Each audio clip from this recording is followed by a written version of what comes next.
अपन ने ईएमआई के चैप्टर में सबसे पहले अभी तक बेसिक फैराडे लॉ सीखा। फैराडे लॉ ये कहता है कि अगर किसी कॉइल का फ्लक्स चेंज किया जाता है तो उसके अंदर ईएमएफ इंड्यूस होता है ना? ये फैराडे का एक्सपेरिमेंटल ऑब्जर्वेशन था जहां से उसने ये लॉ दिया कि अगर किसी भी कॉइल का फ्लक्स चेंज होता है तो उस कॉइल में ईएमएफ आएगा, है ना? और अगर कॉइल क्लोज्ड है एंड कॉइल कंडक्टिंग है तो उस ईएमएफ की वजह से उस कॉइल में एक इंड्यूस्ड करंट भी है। बट ये ईएमएफ आया क्यों, है ना? अगर एक कॉइल का फ्लक्स चेंज हुआ तो फ्लक्स चेंज होने से ऐसा क्या हुआ कि ये ईएमएफ आया? What is the cause of this EMF? तो इस कॉज की कहीं बात नहीं हुई अभी तक, है ना? कि ये ईएमएफ भाई एक कॉइल से मैंने फील्ड चेंज कर दिया, मैंने फ्लक्स चेंज कर दिया, तो क्यों आया ईएमएफ? तो इसके दो कॉजेज होते हैं, सुनना बहुत ध्यान से, है ना? इसको आप कॉजेज मान सकते हो और मैकेनिज्म मान सकते हो। कॉजेज और mechanism of induced EMF due to EMI। EMI के कारण जो इंड्यूस्ड ईएमएफ का कॉज है या जो मैकेनिज्म है वो क्या क्या है? दो ही टाइप से ईएमआई हो सकता है या दो ही टाइप से ईएमएफ इंड्यूस हो सकता है। पहला टाइप है मोशनल ईएमएफ। मोशनल ईएमएफ का मतलब due to motion of a conductor, due to motion of a conductor in magnetic field. Magnetic field में कंडक्टर के मोशन के कारण हो सकता है। कैसे होता है ये भी सीखेंगे। और दूसरा मैकेनिज्म क्या है? Second mechanism is time varying magnetic field. Time varying magnetic field, क्योंकि इलेक्ट्रोमैग्नेटिक थ्योरी के अकॉर्डिंग जो टाइम वेरिंग मैग्नेटिक फील्ड होता है it induces an electric field. Time varying magnetic field जो होती है वो एक इलेक्ट्रिक फील्ड को इंड्यूस करती है ना? तो जहां जहां भी मैग्नेटिक फील्ड के चेंज होने के कारण या मैग्नेटिक फ्लक्स के चेंज होने के कारण ईएमएफ आ रहा होगा फैराडे लॉ से कि भाई हमने फ्लक्स निकाला, फ्लक्स को d phi by D t किया तो वो अपना ईएमएफ आ रहा था। उसके मैकेनिज्म इनमें से कोई एक होंगे कि या तो वो एक कंडक्टर की मैग्नेटिक फील्ड में मोशन की वजह से हो रहा होगा या वो टाइम वैरिंग मैग्नेटिक फील्ड की वजह से हो रहा होगा। तीसरा कोई कॉज नहीं हो सकता, इन्हीं दोनों में से एक है। और अगर कहीं किसी नॉन कंडक्टिंग लूप में ईएमएफ हो रहा है तो ऑब्वियस सी बात है वो मोशनल ईएमएफ की वजह से नहीं हो सकता। That can be only due to time varying magnetic field. तो there are only two type of mechanisms. दूसरा वाला हमें बहुत शॉर्ट में पढ़ना है, हमारे लिए बहुत फिक्स है सिलेबस में कि उसका एक ही स्पेसिफिक केस अपन पढ़ते हैं टाइम वैरिंग मैग्नेटिक फील्ड का। अपने को मोशन ईएमएफ डिटेल में। तो अपना आज का टॉपिक यही है कि मोशनल ईएमएफ मतलब EMF induced due to motion of a conductor in a magnetic field. लेकिन पहले ये समझना है कि हम पढ़ क्या रहे हैं, है ना? तुम्हारे दिमाग में एक डाउट आएगा कि सर इस क्वेश्चन का आंसर तो फैराडे लॉ से ही आ रहा था तो यहाँ क्यों निकाल रहे हैं? बिल्कुल आ रहा था बेटा, यहाँ पर उसका कॉज समझ रहे हैं और कई बार कॉज समझने के बाद क्वेश्चन सॉल्व करना आसान हो जाता है। तो बिल्कुल यहाँ से भी वही आंसर आएगा जो फैराडे लॉ से आएगा, क्योंकि ये फैराडे लॉ का एक्सप्लेनेशन है।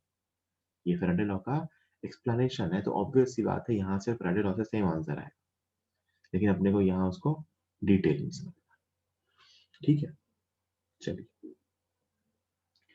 तो अपना पहला टॉपिक है आज का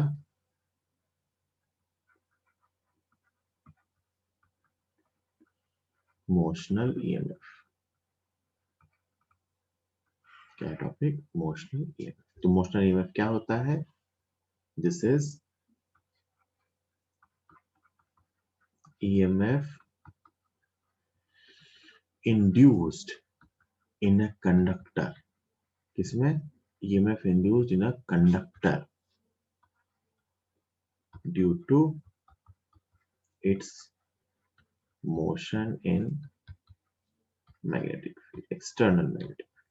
अगर एक कंडक्टर की एक्सटर्नल मैग्नेटिक फील्ड में मोशन होती है तो उसकी वजह से जो ईएमएफ आता है that is known as induced EMF. देखना ध्यान से, मैं इसका समझाता हूँ ये होता कैसे है, इसका क्या मैकेनिज्म है, इन बातों के बारे में चर्चा करें। मान लीजिए, बहुत ध्यान से देखें कि एक मैग्नेटिक फील्ड का रीजन है।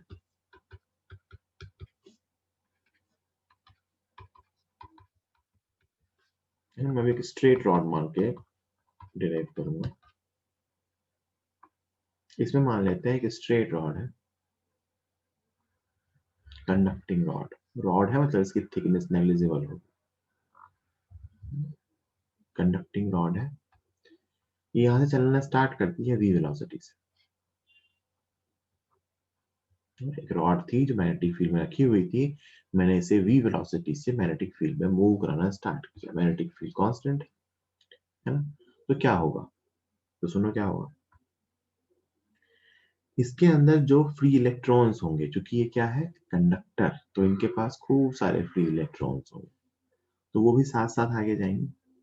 अगर कंडक्टर आगे जाएगा तो इसके लिए फ्री इलेक्ट्रॉन्स भी आगे जाएंगे, ऑब्वियस सी बात है। तो एक तरह से मैग्नेटिक फील्ड में एक मूविंग चार्ज है। ये क्या है, मैग्नेटिक फील्ड में एक मूविंग चार्ज है, इसके सारे फ्री इलेक्ट्रॉन्स भी इसके साथ साथ आगे जाएंगे। तो मूविंग चार्ज पे मैग्नेटिक फील्ड का फोर्स कैसे निकालते हैं, तो मैग्नेटिक फील्ड का फोर्स मूविंग चार्ज पे निकालने का फॉर्मूला बताया है, Q into V cross B. कैसे निकालते हैं, Q into V cross B. और आप ध्यान से देखो तो यहाँ वेलोसिटी इधर है, फील्ड अंदर है, तो फोर्स पॉजिटिव चार्ज पे ऊपर आता, मतलब निगेटिव चार्ज पे फोर्स नीचे आएगा। नेगेटिव चार्ज पे फोर्स कहाँ आएगा, नीचे। कौन सा फोर्स, मैग्नेटिक फोर्स, है ना। तो इसके अंदर जो भी इलेक्ट्रॉन्स होंगे, फ्री इलेक्ट्रॉन्स, उन पे एक नीचे की तरफ फोर्स आएगा। कहाँ फोर्स आएगा, नीचे, डाउनवर्ड डायरेक्शन। तो वो नीचे की तरफ मूव करना स्टार्ट करेंगे। भाई जैसे मैंने कहानी सुनना, जैसे ही इस कंडक्टर ने आगे मूव करना स्टार्ट किया तो इसके फ्री इलेक्ट्रॉन भी साथ साथ आगे जाएंगे, क्योंकि वो एक मूविंग चार्ज है। तो हम जानते हैं मूविंग चार्ज पे मैग्नेटिक फील्ड का फोर्स लगता है, तो इन सारे इलेक्ट्रॉन्स पे मैग्नेटिक फील्ड का फोर्स लगा नीचे की तरफ, तो वो नीचे जाना स्टार्ट हुआ, है ना। ओवरऑल तो ये न्यूट्रल है। कुछ टाइम के बाद क्या हुआ, कुछ इंस्टेंट के बाद ये चार्ज नीचे गए तो ये नीचे जमा हो गए। यहाँ पे निगेटिव चार्ज का सेपरेशन आ गया, है ना। यहाँ पे चार्ज निगेटिव है तो यहाँ पे चार्ज पॉजिटिव।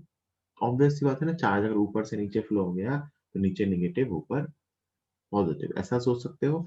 या फिर ऐसे भी सोच सकते हो कि एक्चुअली में अपन ऐसा इमेजिन करें कि इसके अंदर जो पॉजिटिव चार्ज था उस पर फोर्स आया ऊपर की तरफ, तो वो ऊपर चला गया। बट एक्चुअली मूव कौन करता है, फ्री इलेक्ट्रॉन। मूव कौन करते हैं, कंडक्टर के अंदर फ्री इलेक्ट्रॉन। तो इसके फ्री इलेक्ट्रॉन्स पे फोर्स आया नीचे की तरफ, तो अगर माइनस चार्ज नीचे जमा हुआ है नीचे वाली एंड पे, तो प्लस चार्ज ऑब्वियसली कहाँ जमा हुआ होगा, ऊपर वाली and, because the conductor is overall neutral, है ना। लेकिन जैसे ही ये चार्ज सेपरेशन हुआ, ये क्या हुआ, चार्ज सेपरेशन। ये चार्ज सेपरेशन क्यों हुआ, ड्यू टू मैग्नेटिक फील्ड के कारण। जैसे ही ये चार्ज सेपरेशन हुआ, तो इस चार्ज सेपरेशन के कारण आप सोच के देखो, यहाँ पे एक पॉजिटिव पोलरिटी जमा हो चुकी है और यहाँ एक नेगेटिव पोलरिटी जमा हो चुकी है। तो इसके कारण एक इलेक्ट्रिक फील्ड आएगी। Due to this charge separation there will be an electric field. कहाँ से, प्लस से माइनस। कहाँ से कहाँ होगी, प्लस से माइनस। तो ये एक इलेक्ट्रिक फील्ड आएगी। और वापस वो बीच वाला इलेक्ट्रॉन सोच के देखो, उस पर मैग्नेटिक फील्ड का फोर्स नीचे था, और ये जो इलेक्ट्रिक फील्ड आई ये इस पे ऊपर की तरफ फोर्स लगाएगी। This is force electric. अब मेरी बात सुनना, क्या हो रहा है, मैंने इसको मूव कराना स्टार्ट किया, मूव कराते ही क्या हुआ, इलेक्ट्रॉन पे फोर्स नीचे आया, तो इलेक्ट्रॉन नीचे की तरफ शिफ्ट होना स्टार्ट हुए, तो नीचे का एंड नेगेटिव होता गया, ऊपर का एंड पॉजिटिव होता गया। लेकिन जैसे ही ऐसा हुआ, इसके ऐसा स्टार्ट होते ही चार्ज सेपरेशन हुआ। चार्ज सेपरेशन के कारण एक इलेक्ट्रिक फील्ड आती है, प्लस से माइनस, जो कि इस फ्री इलेक्ट्रॉन के मोशन का अपोज कर रही है। देखो ध्यान से, इस पे मैग्नेटिक फील्ड का फोर्स नीचे था, तो इस पे इलेक्ट्रिक फील्ड का फोर्स कहाँ आ रहा है, ऊपर। तो ये जो इलेक्ट्रिक फील्ड आई, इसने इस चार्जेस के इस सेपरेशन का अपोज किया।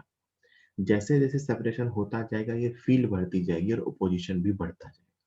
एक ऐसा टाइम आएगा जब ये इलेक्ट्रिक फील्ड का फोर्स और मैग्नेटिक फील्ड का फोर्स आपस में इक्वल हो जाएंगे, या मैं कहूँ तो एक दूसरे को कैंसिल कर देंगे, उसके बाद उस तब तक जो चार्ज सेपरेशन हो चुका होगा वो कांस्टेंट।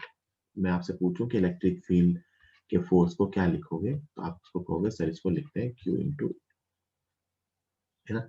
जैसे जैसे चार्ज सेपरेशन बढ़ेगा ये फील्ड बढ़ेगी, फील्ड बढ़ने के साथ साथ चार्ज सेपरेशन की टेंडेंसी कम होगी, इक्विलिब्रियम आएगा। इक्विलिब्रियम पे क्या होगा कि ये दोनों फोर्स एक दूसरे को, सारे इलेक्ट्रॉन्स पे ये फोर्स एक दूसरे को कैंसिल कर रहे होंगे और चार्ज सेपरेशन कांस्टेंट हो चुका।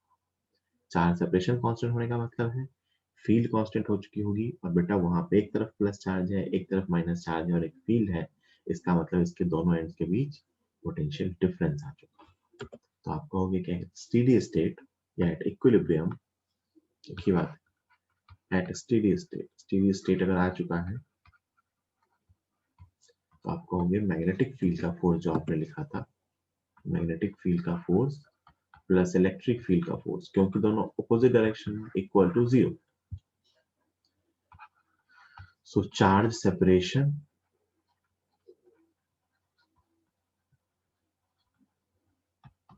and potential difference across ends of the rod becomes constant. So charge separation and potential difference across the ends of the rod becomes constant. इनके बीच charge separation constant हो जाता है ना, क्योंकि अब किसी भी इलेक्ट्रॉन पे कोई नेट फोर्स नहीं है, तो हमें इसी पोटेंशियल डिफरेंस की वैल्यू निकालनी है, जिसको बोलते हैं मोशनल ईएमएफ। अभी कैसे निकालेंगे देखो ध्यान से। सबसे पहले तो आपने जो कंडीशन लिखी है वो क्या है, मैग्नेटिक फील्ड का फोर्स प्लस इलेक्ट्रिक फील्ड का force equal to 0। Magnetic field के फोर्स को लिखते हैं बेटा Q V cross B, electric field के फोर्स को लिखते हैं Q into E equal to 0। आप ध्यान से देखिए यहाँ से Q तो कैंसिल हो गया, Q का कोई मतलब ही नहीं है, तो यहाँ से इलेक्ट्रिक फील्ड वेक्टर आ रहा है, जो इंड्यूस इलेक्ट्रिक फील्ड आई वो आई V क्रॉस B, कितनी आई minus of V cross B, this is electric field minus of V cross B, है ना।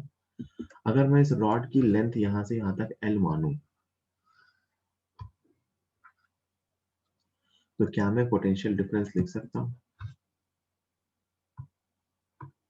तो मैं पूछूं कि DE क्या लिखोगे, छोटा सा EMF DE, तो EMF को लिखते थे माइनस E डॉट DL, याद करो क्या लिखते थे माइनस, एक मिनट E ही लिख देता हूं पूरा,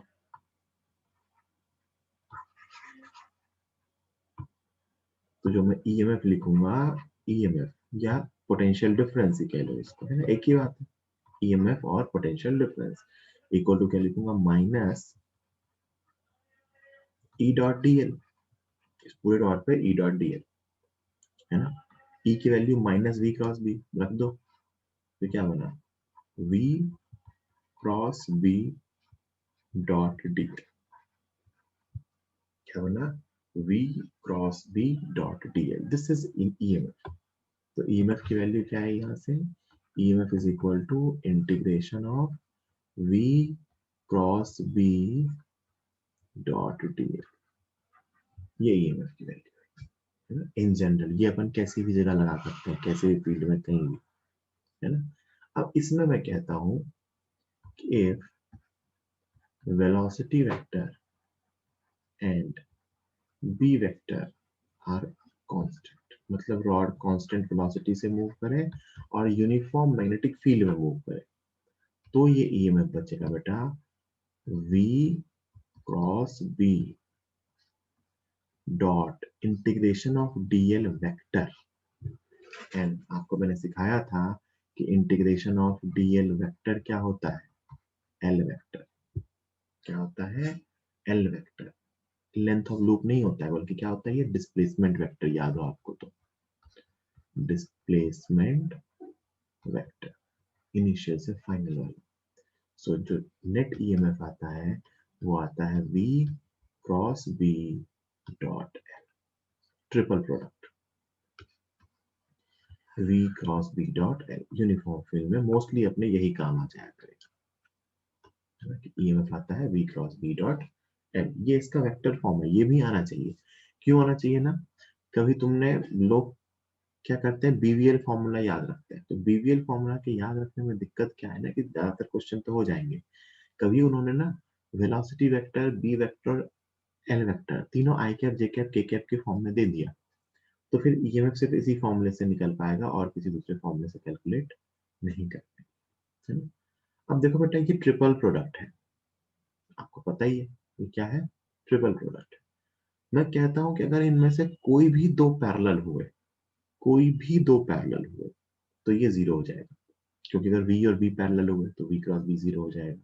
अगर मैं कहता हूँ B और L पैरेलल हुए तो V क्रॉस B के परपेंडिकुलर होगा और उसका जो डॉट आएगा वो L के साथ क्या आ जाएगा, जीरो। तो आप यहाँ से सोच सकते हो क्योंकि ये ट्रिपल प्रोडक्ट है, इनमें से अगर कोई भी दो वेक्टर आपस में पैरेलल हो गए तो इनका ईएमएफ क्या आ जाएगा, जीरो। तो यहाँ से अपन इसकी प्रॉपर्टी से कह सकते हैं mathematically EMF will be zero if any of two vectors, so any of three vectors, क्या लिखना, if any two of three vectors, EMF will be zero if any two of these three vectors are parallel. अगर इन तीन में से कोई भी दो vector आपस में पैरेलल हो गए तो EMF क्या हो जाएगा, जीरो। इसका मतलब इनके पैरेलल कंपोनेंट की वजह से तो कोई EMF नहीं हो सकता, तो यहीं से हम क्या कह सकते हैं कि EMF will be due to mutually perpendicular components of velocity, magnetic field and EMF किसकी वजह से होगा, E, V, B और L के म्यूचुअली परपेंडिकुलर कंपोनेंट से, और मैं इसको मैग्नीट्यूड वाइज लिख सकता हूँ V परपेंडिकुलर, B परपेंडिकुलर, जो आप BBL या VBL जानते हो वो तीनों के म्यूचुअली परपेंडिकुलर कंपोनेंट की वजह से होता है, क्योंकि जो भी पैरेलल अगर मान लो एंगल पे हुआ तो पैरेलल कंपोनेंट की वजह से ईएमएफ क्या आएगा, जीरो। तो सिर्फ किसकी वजह से मिलता है, परपेंडिकुलर कंपोनेंट की वजह से। तो ये तो होगा ईएमएफ की वैल्यू। बीबीएल याद रखना, L length of the wire या लेंथ ऑफ द लूप नहीं है, स्ट्रेट में तो यही आ जाता है, but actually it is displacement vector loop के इनिशियल से फाइनल को मिलाने वाला। और डायरेक्शन कैसे देखेंगे, बड़ा ही आसान है, सुनना मेरी बात, है ना, कि ईएमएफ की पोलरिटी किस तरफ पॉजिटिव होगी किस तरफ नेगेटिव होगी। अगर आपने ये कहानी समझी है तो देखना बहुत ही आसान है। लोग इसके लिए अलग से हैंड रूल याद करते हैं, मैं बिल्कुल नहीं कहूंगा याद करने के, तुम्हें पहले से आता है। सुनना कैसे, कुछ भी याद करने जाओ, ये रॉड मूव करता है ना, सुनना मेरी बात, हमने मैकेनिज्म समझा है कि रॉड के मूव करने से इसके अंदर के चार्जेस मूव करते हैं, जिस तरफ पॉजिटिव चार्ज जाएगा उधर हायर पोटेंशियल, जिस तरफ नेगेटिव चार्ज जाएगा उस तरफ लोअर पोटेंशियल। जरा सोच के बताओ, अगर वेलोसिटी इधर है फील्ड अंदर है तो पॉजिटिव चार्ज कहाँ जाएगा, ऊपर, है ना। वेलोसिटी इधर है फील्ड अंदर है तो पॉजिटिव चार्ज कहाँ जाएगा, राइट हैंड थंब रूल से ऊपर, और ये नीचे। तो जिधर पॉजिटिव चार्ज गया वो हाई पोटेंशियल, जिधर नेगेटिव चार्ज गया वो लो पोटेंशियल। सिंपल सी बात। अपन बीबीएल इसमें कोई फ्लेमिंग्स रूल लगाने की जरूरत नहीं है, लोग लगा के निकालते हैं, आप भी निकाल सकते हो आपको आता है तो, बट मैं तो सिंपली कहता हूँ कि राइट हैंड पाम रूल लगाओ, जिस तरफ पॉजिटिव चार्ज जाएगा वो हाई पोटेंशियल पे होगा। इसका मतलब this system is equivalent to a battery, कितने की, बीबीएल की। This system is equivalent to a battery of BBL. This is motional. ये मैंने आपको मोशनल का मैकेनिज्म समझाया, और आपको दो फॉर्मूले याद रखने, एक तो ये V cross B dot L वाला, और ये जो दूसरा, ये अपना जो वेक्टर फॉर्मूला है, सॉरी मैग्नीट्यूड फॉर्मूला है जो आप याद रखते हो ये। सो this is the basic theory of motional EMF. ठीक, जल्दी इसको नोट कीजिए, कोई डाउट हो तो चैट पे लिख के या अनम्यूट करके पूछ, ठीक है।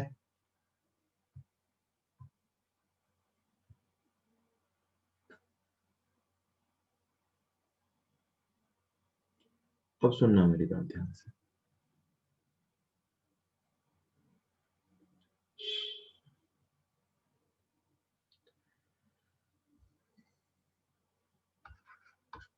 मान लो यूनिफॉर्म मैग्नेटिक फील्ड बना दे रहा हूँ एक ही बार पूरे।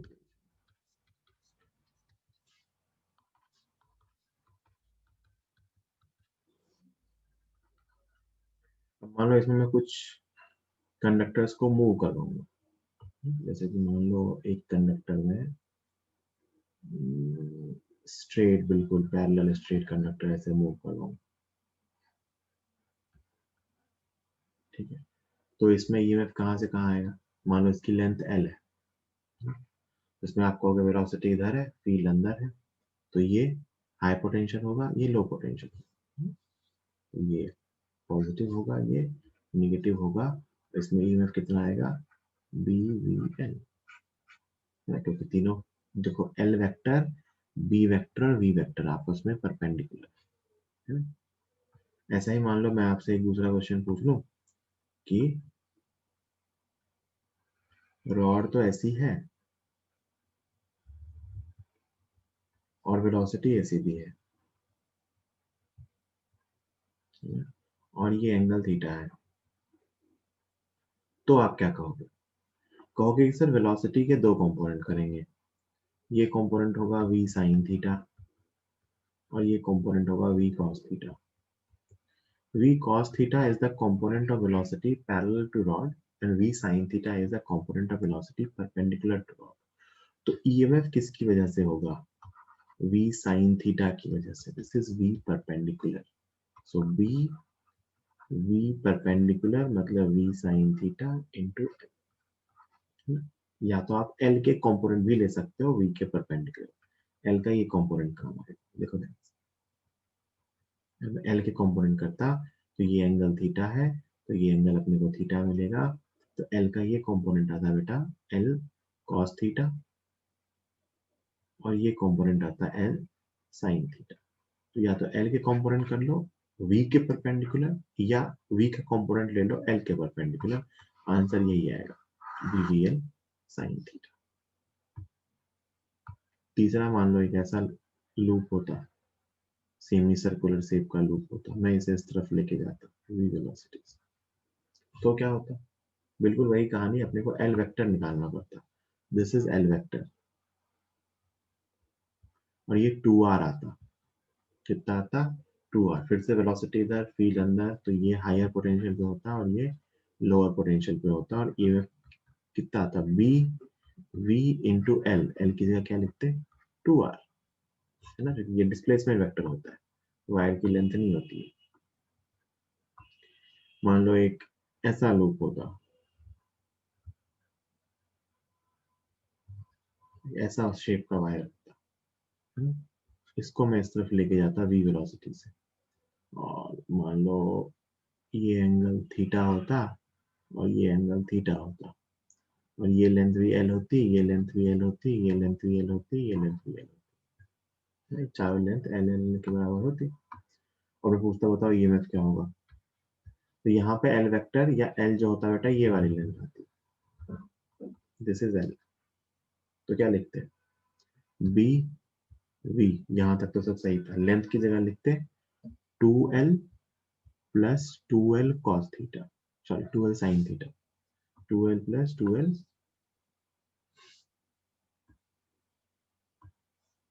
ये एल का ये कंपोनेंट क्या आता है? एल साइन थीटा, और ये भी एल साइन थीटा, तो 2l sine theta, 2l plus 2l sine theta, तो यहाँ से 2l कॉमन आ जाता, तो क्या बचता? 2bvl 1 plus sine theta. बात समझ में आई क्या? कि अगर कोई भी लूप किसी भी शेप का दिया हो तो उसके लिए हमें एल वेक्टर निकालना होगा, उसके इनिशियल और फाइनल पॉइंट को कनेक्ट करने वाला, that will be the L vector, और फिर हम उसकी वजह से मैग्नेटिक फील्ड, सॉरी उसकी वजह से उसमें ईएमएफ बता सकते हैं। और हर जगह क्योंकि वेलोसिटी इस तरफ लिया मैंने, तो ये हायर पोटेंशियल है और ये लोअर पोटेंशियल। बोलो भाई को कोई दिक्कत नहीं आता? जल्दी बताइए, इसको जल्दी से नोट कीजिए फिर आगे चलते हैं।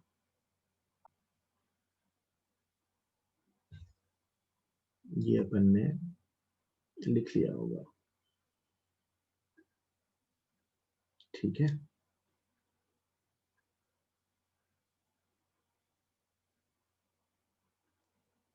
आगे एक चीज एक्सप्लेन कर रहा हूँ, सुनना ध्यान से।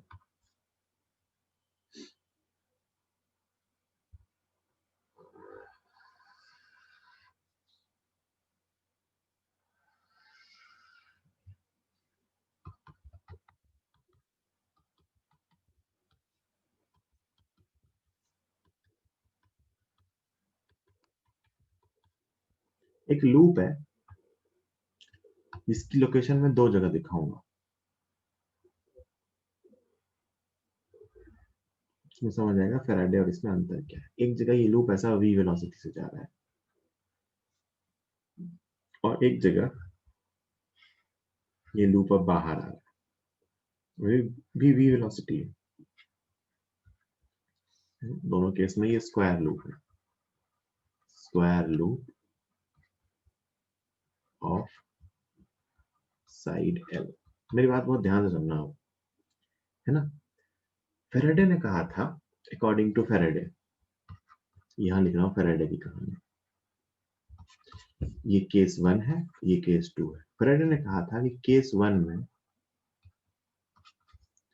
फ्लक्स कांस्टेंट है ना, तो ईएमएफ 0 होगा। फेराडे ने कहा था केस 1 में फ्लक्स कांस्टेंट है तो ईएमएफ 0 होगा, और केस 2 में फ्लक्स कांस्टेंट नहीं है तो आप फ्लक्स निकाल सकते हो। कैसे पता है? मान लो कि ये लेंथ x है, तो बाकी की लेंथ क्या बचेगी, l माइनस एक्स। तो इतने से पार्ट से आप फ्लक्स लिख सकते हो। तो फ्लक्स क्या आएगा इतने से पार्ट से, ये लेंथ l है, तो इतने से पार्ट से फ्लक्स लिखोगे इस इंस्टेंट पे l इंटू एक्स। फिर आप कहोगे ईएमएफ का मॉड होगा D phi by D T, मतलब D by D T of B भी तो है, D by D T of B L X. B L बाहर आएंगे और D X by D T को भी लिखेंगे, तो ईएमएफ आएगा बी एल बी। तो कितना आएगा, बी एल बी, जिससे फैराडे से निकालते थे कि फ्लक्स लिखा, फ्लक्स को डिफरेंशिएट किया और उसके डिफरेंशिएट से ईएमएफ लिखा। This was as per Faraday depending on flux. कहीं से मैकेनिज्म के बारे में कुछ पता नहीं चला। अब देखो, अब कहेगा मोशनल ईएमएफ, कि मोशनल ईएमएफ ने इन बातों को कैसे एक्सप्लेन किया। अगर आई मोशनल वाली कहानी, तो ध्यान से देखो, मोशनल ईएमएफ ने कहा, ध्यान से सुनना मेरी बात, कि इस लूप का नाम दे दें अगर पी क्यू आर एस, तो पी क्यू ब्रांच में तो कोई ईएमएफ नहीं हो सकता। क्यों? क्योंकि जो पी क्यू ब्रांच है ना, ये देखो ध्यान से, ये जो पी क्यू है, ये रहा इसका लेंथ और ये रही इसकी वेलोसिटी। ये पूरा लूप v वेलोसिटी से जा रहा है ना, तो ये पी क्यू भी इसकी लेंथ के अलावा v वेलोसिटी से जा रहा है, तो इसमें तो ईएमएफ नहीं हो सकता, क्योंकि इसकी लेंथ और वेलोसिटी वेक्टर पैरेलल है।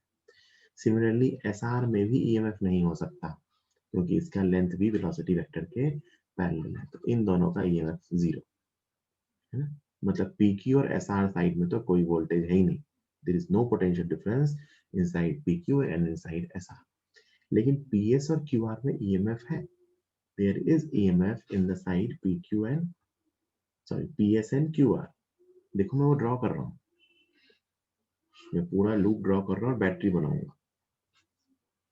मोशनल ईएमएफ के अकॉर्डिंग जो पीएस साइड है, इस पीएस को देखना, पीएस, इसकी वेलोसिटी इधर, फील्ड अंदर, तो इसमें एक बैटरी ऐसी लगेगी। पोलरिटी देखो ध्यान से, वेलोसिटी इधर, फील्ड अंदर, तो बैटरी ऐसी लगेगी। कितने की बैटरी लगेगी, बीबीएल की, है ना। ये केस 1 के लिए लिख रहा हूँ अभी। और जो क्यू आर है उसके लिए भी वेलोसिटी इधर, फील्ड अंदर, तो बैटरी ऐसी लगेगी।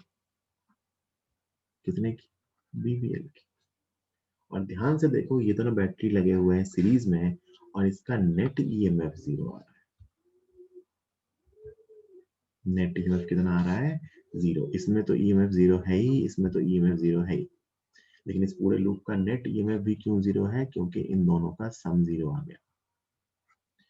तो मोशनल ईएमएफ ने इसको एग्जैक्टली एक्सप्लेन किया कि इस लूप में पीएस ब्रांच में ईएमएफ इंड्यूस हो रहा है, क्यूआर ब्रांच में ईएमएफ इंड्यूस हो रहा है, लेकिन नेट पूरे लूप में ईएमएफ कितना है, 0। मतलब बेटा मैं अगर ना इस पॉइंट और इस पॉइंट के बीच एक वोल्ट मीटर लगा दूं, पी और एस के बीच, तो रीडिंग आएगी वीवीएल। मैं अगर इस पॉइंट और इस पॉइंट के बीच वोल्ट मीटर लगा दूं तो भी रीडिंग आएगी, क्योंकि इन दोनों के बीच तो पोटेंशियल डिफरेंस है, कितना है, बीवीएल का। तो अगर मैं वोल्ट मीटर यहाँ से यहाँ के बीच लगा दूं तो रीडिंग आएगी। लेकिन देखो ये चीज कहीं से फैराडे नहीं बता पाता था। फैराडे तो सीधा ये कहता था कि लूप में ईएमएफ 0 है। लूप में ईएमएफ 0 है, सही बात है। लूप में नेट ईएमएफ 0 है, इन दोनों का रिजल्टेंट 0 है। मतलब मैं अगर यहाँ के क्रॉस वोल्टेज निकालूं तो वोल्टेज है, मैं अगर यहाँ के क्रॉस वोल्टेज निकालूं तो वोल्टेज है। So this is the explanation कि लूप में ईएमएफ क्यों 0 है और कहाँ 0 है, कहाँ नॉन 0 है, कौन सी ब्रांच में ईएमएफ है, कौन सी ब्रांच में ईएमएफ नहीं है। So this is explanation of Faraday by motional EMF. सोच के देखो, फैराडे का वो जो फ्लक्स वाला मेथड था इनकम्प्लीट था, वो पूरी इंफॉर्मेशन नहीं दे पाया। वो मुझे ये नहीं बता पाया कि पी क्यू में ईएमएफ 0 है, क्यू आर में नॉन 0 है, आर एस में 0 है और एस पी में नॉन 0। उसने सीधा बताया कि पूरे लूप में नेट ईएमएफ 0। मोशनल ईएमएफ से मैंने इसके एक एक चीज को एक्सप्लेन किया। वैसे ही आप केस 2 में सोच के देखो, वही ब्रांच, सेम लूप, बिल्कुल same loop.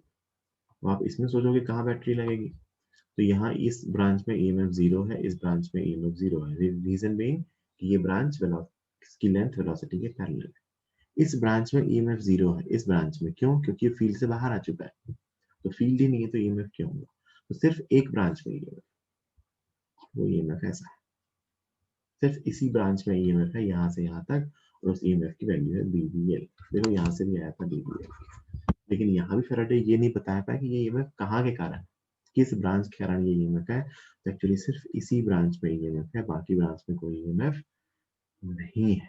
So this is explanation of results of Faraday law using motional EMF। कि motional EMF एग्जैक्टली ये बताता है कि कौन कौन सी ब्रांच में EMF है और कौन कौन सी ब्रांच में EMF नहीं है। और ये भी बताता है कि पूरे लूप में नेट EMF 0 क्यों है और 0 क्यों नहीं।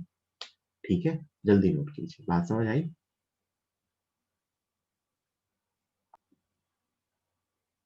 इसलिए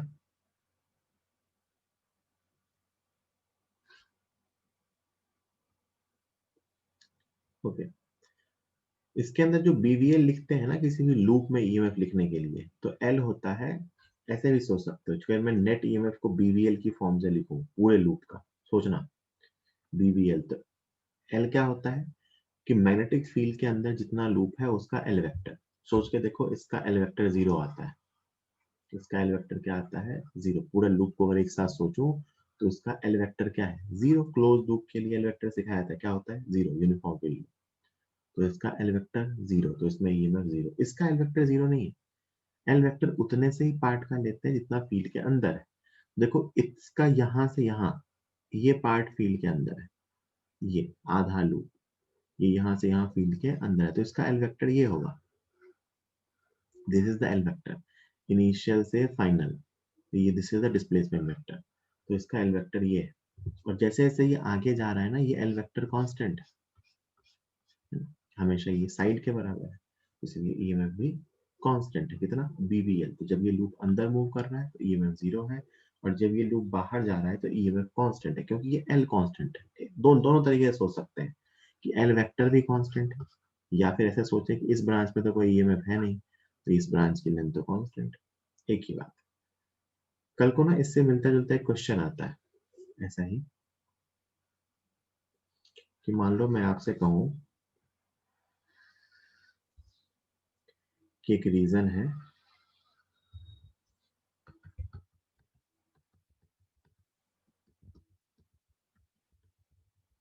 यहाँ ना लूप ऐसे एंटर होता है, एक छोटा सा लूप है,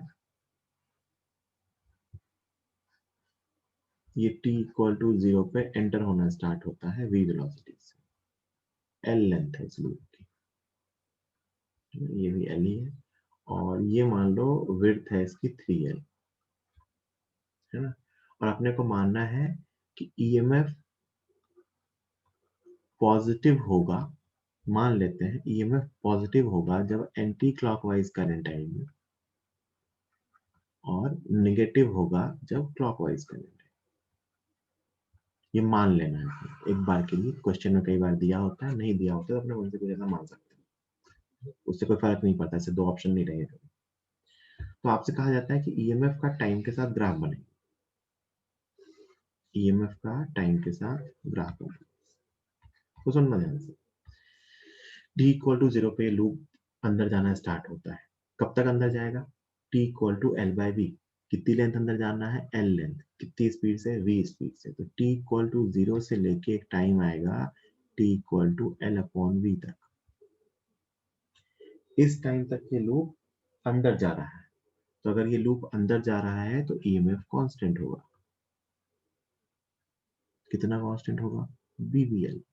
और पॉजिटिव में होगा क्योंकि अंदर जा रहा है तो क्रॉस वाला फ्लक्स इंक्रीज हो रहा है, क्रॉस वाला फ्लक्स इंक्रीज हो रहा है तो एंटी क्लॉकवाइज करंट है। तो ये लूप में ईएमएफ है प्लस बीवीएल, है ना, यहां तक। अब सोचो, उसके बाद ये लूप पूरा अंदर आ गया। अब जब तक ये लूप इस लोकेशन से इस लोकेशन तक मूव करेगा, यहां से यहां तक, तब तक ईएमएफ जीरो होगा। तब तक ईएमएफ जीरो होगा क्योंकि पूरा लूप अंदर मूव कर रहा है।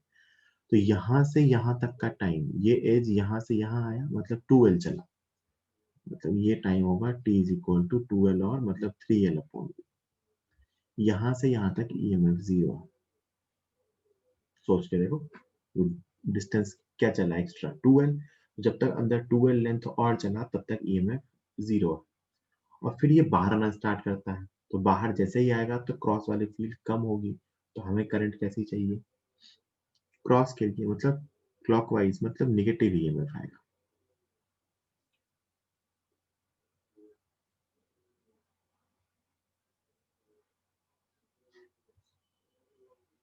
कितना आएगा? Minus BVL.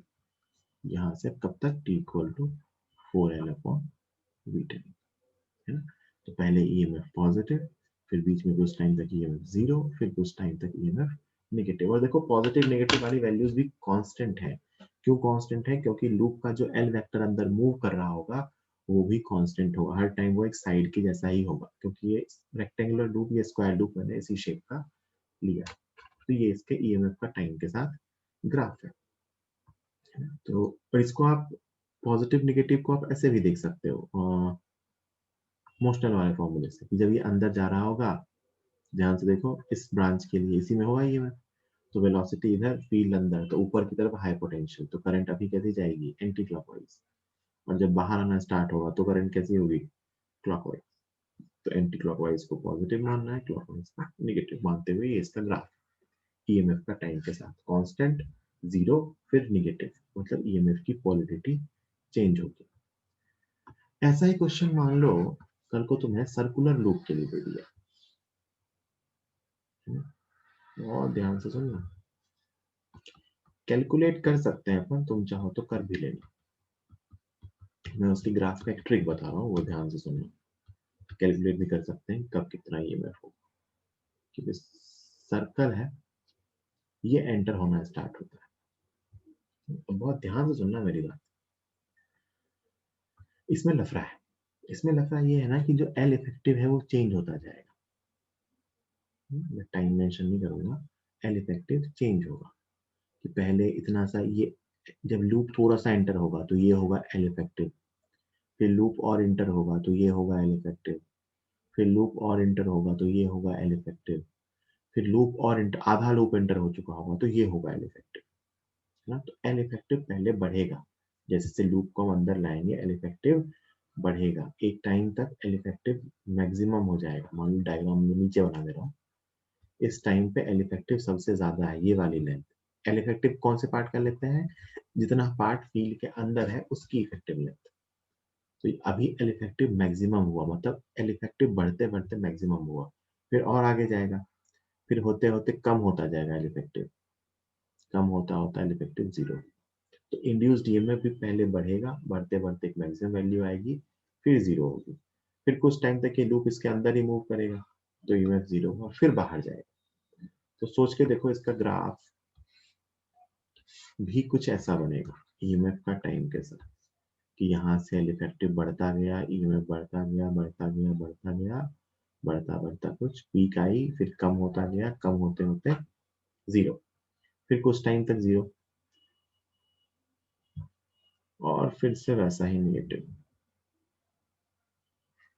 मतलब जीरो, जीरो से मैक्सिमा, मैक्सिमा कहाँ आया जब डायमीटर एंटर हो रहा है, फिर से जीरो जब पूरा एंटर हो गया, कुछ टाइम तक जीरो, फिर से निगेटिव में, मैक्सिमा निगेटिव में, और फिर से जीरो, है ना। तो इसका ग्राफ ऑलमोस्ट ऐसा आएगा, ये मैक्सिमम वाली वैल्यू होगी जब ये टू बीवीआर के बराबर होगा, टू बीवीआर, और ये बराबर होगा -2 बीवीआर,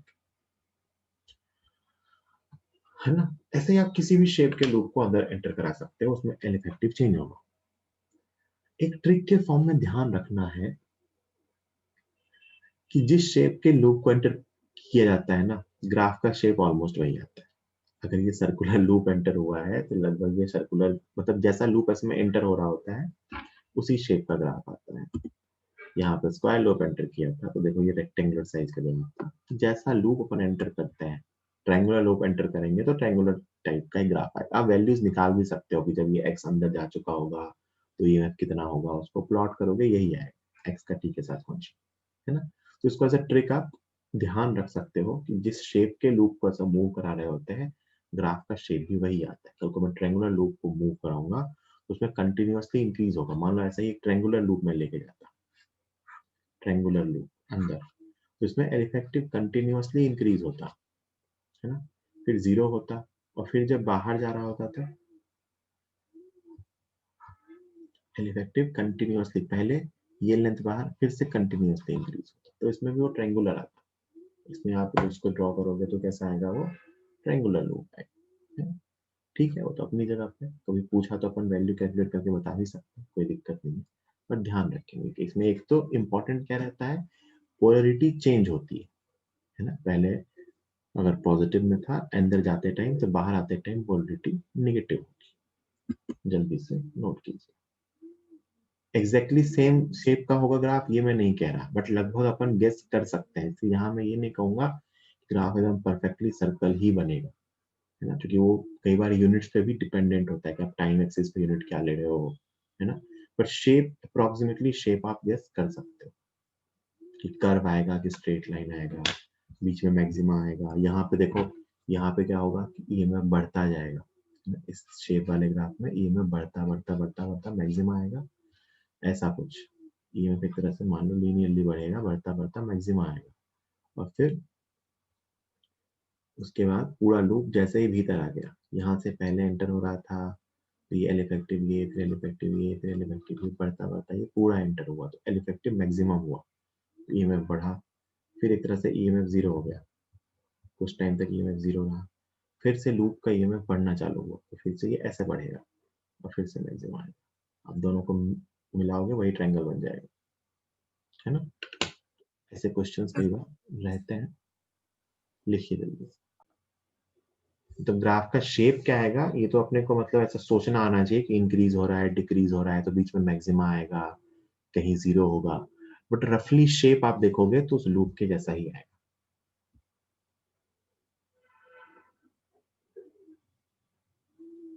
बट अपने को आना चाहिए देखना कि नेचर क्या है, कि पहले इंक्रीजिंग है कि डिक्रीजिंग है कि कांस्टेंट है, इस तरीके से अपन देख सकते हैं,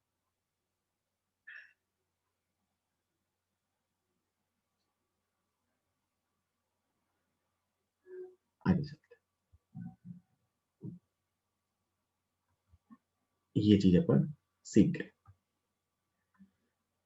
अब इसमें और क्या सीखना है, हाँ एक क्वेश्चन है, मैं दिखाऊंगा मोशन ईएमएफ के फायदे। कल ही मैंने एक क्वेश्चन कराया था जिसमें अपन ने इस लूप के अंदर फ्लक्स कैलकुलेट किया, ये डिस्टेंस अपन ने कुछ शायद डी मानी, कुछ भी मानने कोई फर्क नहीं पड़ेगा, ये डिस्टेंस एल है और ये डिस्टेंस बी है ना। ये एक लूप था, मैंने आपसे इसका फ्लक्स कैलकुलेट करवाया था, कल अपन ने किया भी था। मान लो मैं आपसे कहूं, सुनना बहुत ध्यान से, कि मैं इस लूप को इधर की तरफ लेके जा रहा हूं v वेलोसिटी से, तो मैं आपसे पूछूं, बताओ इसमें ईएमएफ क्या होगा, है ना, इस वायर में करंट आई। तो सुनो, अगर आप फेराडे लॉ से सोचते तो आप कहते कि सर बिल्कुल, आपने कल इसका फ्लक्स निकालना सिखा दिया, तो आप इसका फ्लक्स निकाल लोगे, एक्स की टर्म में वो आ जाएगा लॉग की टर्म में, फिर आप कहोगे सर इसका D phi by D T कर लेंगे, तो ईएमएफ आ जाएगा। बिल्कुल सही, कोई दिक्कत नहीं, आप इसका फ्लक्स निकालना, D phi by D T करना, उससे ईएमएफ आ जाएगा, बिल्कुल सही आंसर आएगा, कोई दिक्कत नहीं है। लेकिन फ्लक्स इंटीग्रेशन से निकाला था, है ना। अगर तुम कॉस समझ गए तो ये क्वेश्चन बिना इंटीग्रेशन के हो जाएगा। कैसे?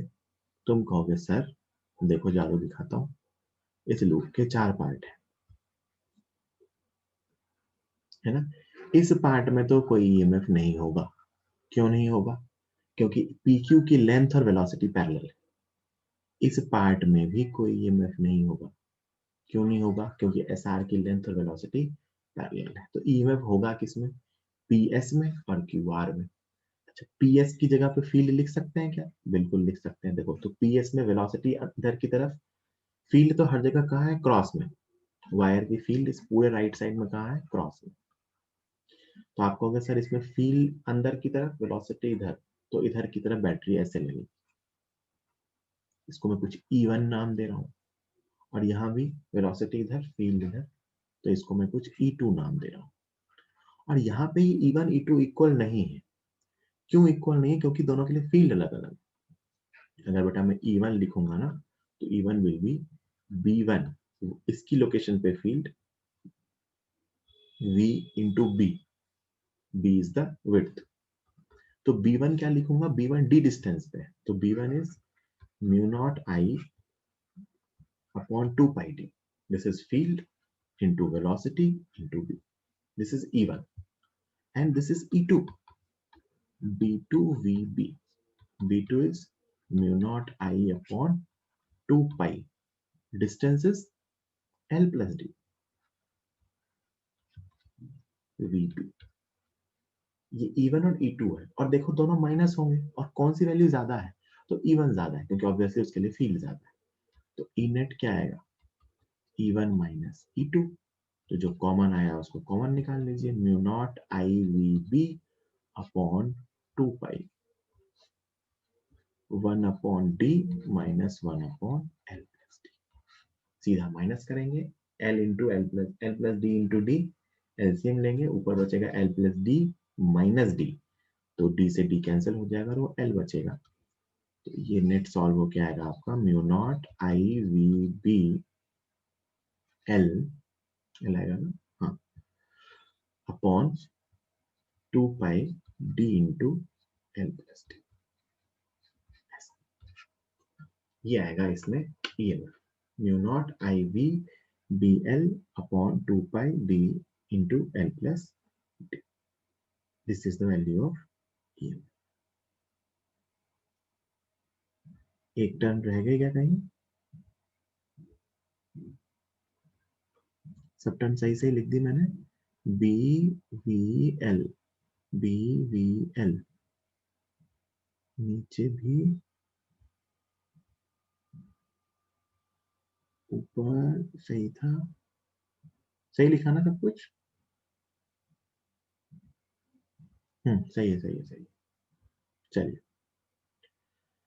लिखिए फटाफट। कोई इंटीग्रेट नहीं करना पड़ा, बिना इंटीग्रेशन के ईएमएफ आ गया, अदरवाइज मुझे इंटीग्रेट करना पड़ता अगर मैं फ्लक्स से करता तो।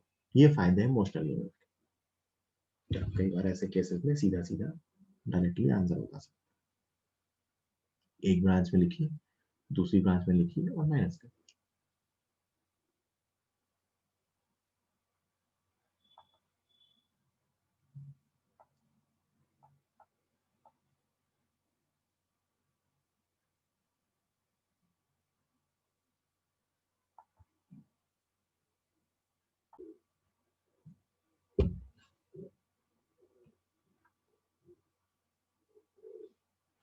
चलिए आज का लास्ट क्वेश्चन। मान लीजिए ये वायर है जिसमें आई करंट फ्लो हो रही है, और इसके पास एक रॉड ऐसे रखी हुई है, एक रॉड है ये, इसको मैं ऐसे लेके जा रहा हूं इस तरफ, v वेलोसिटी से। ये डिस्टेंस रॉड के इस एंड की डिस्टेंस यहां से d है और रॉड की लेंथ l है। तो आपसे पूछा है find potential difference across rod. Find potential difference across rod, rod के क्रॉस पोटेंशियल डिफरेंस है। तो अब सोच के देखिए यहाँ पे प्रॉब्लम वापस क्या है, यहाँ मैं सीधा BVL फॉर्मूला यूज नहीं कर पाऊंगा, BV इंटू टोटल लेंथ। क्यों? क्योंकि इस लेंथ के लिए हर जगह फील्ड नॉन यूनिफॉर्म। तो मैं ये यूज करूंगा कि DE is equal to BV into DL, जो डिफरेंशियल फॉर्म में फॉर्मूला था वो यूज करूंगा और इसको इंटीग्रेट करूंगा। मैं यहाँ से किसी जनरल डिस्टेंस L पे x पे जाऊंगा और एक dx की रॉड मानूंगा, छोटी सी पतली सी स्ट्रिप मानूंगा dx लेंथ की। ये dx लेंथ भी इस तरफ जा रही है v वेलोसिटी से। तो इस dx लेंथ में जो EMF इंड्यूस होगा, है ना, उसको मैं क्या लिख पाऊंगा, b into v into dx। This is EMF induce in this small dx length. और इसकी पोलरिटी भी सोच सकते हो, वेलोसिटी ऊपर फील्ड तो अंदर ही है क्रॉस में, वेलोसिटी ऊपर फील्ड अंदर, तो उसमें EMF कुछ ऐसा आएगा, वेलोसिटी ऊपर फील्ड अंदर, तो लेफ्ट साइड हायर पोटेंशियल, ये DE बनेगा। ऐसा ही दूसरा DE बनेगा, ऐसा ही तीसरा DE बनेगा, ऐसे ही बहुत सारी बैटरीज बनेंगी और नेट इन सब का सम होगा। B की वैल्यू वायर के लिए mu not I upon 2 pi x into V D X. ये क्या लिखा है, x डिस्टेंस पे वायर की फील्ड। तो ये भैया मैंने DE लिख दिया। अब E कैसे निकालेंगे, इंटीग्रेशन ऑफ DE।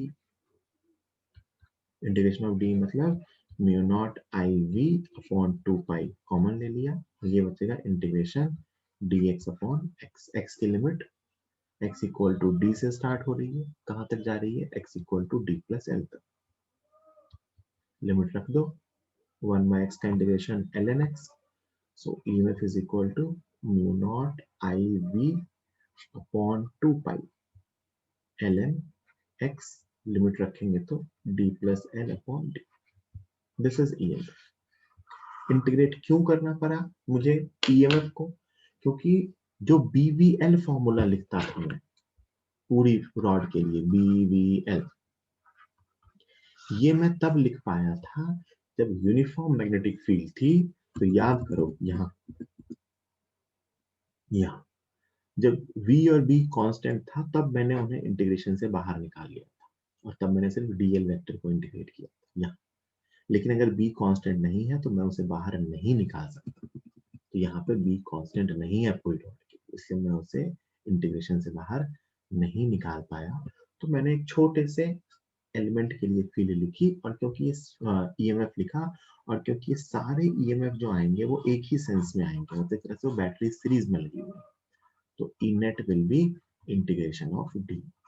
ये ऐसा कोई सिस्टम है कि सारी बैटरीज सीरीज में है। तो मैंने एक छोटा सा EMF लिख के उसे इंटीग्रेट कर दिया और अपना आंसर। जल्दी से नोट कीजिए, कोई डाउट हो तो पूछिए।